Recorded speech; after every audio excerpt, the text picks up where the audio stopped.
আজকে আমরা আইসিটি প্রতিবন্ধী জুনায়েদ আহমেদ পলকের পক্ষে বিজ্ঞ আদালতে প্রিভিলেজ কমিউনিকেশনের জন্য আবেদন করেছিলাম। মূলত এই মামলা এখন চার্জ গঠন স্টেজে রয়েছে।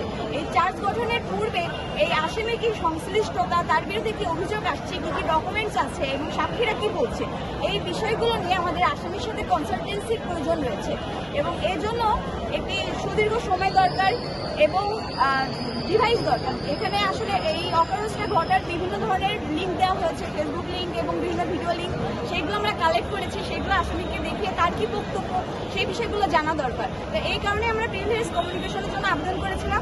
বিজ্ঞ আদালত পরবর্তী জেল কোড বিধি অনুসারে ব্যবস্থা নেওয়ার কথা বলেছে। পরবর্তীতে পুনরায় আমরা তাকে রিকোয়েস্ট করি, যেহেতু এই ডিফেন্সের বিষয়, একটা আসামি তার আত্মপক্ষ সমর্থন করা এটি তার আইনগত অধিকার এবং এই অধিকার থেকে সে যাতে বঞ্চিত না হয়, এই কারণে আমরা বিজ্ঞ আদালতকে জানিয়েছিলাম যাতে আমাদেরকে প্রিভিলেজ কমিউনিকেশনকে গ্রহণ করা হয়।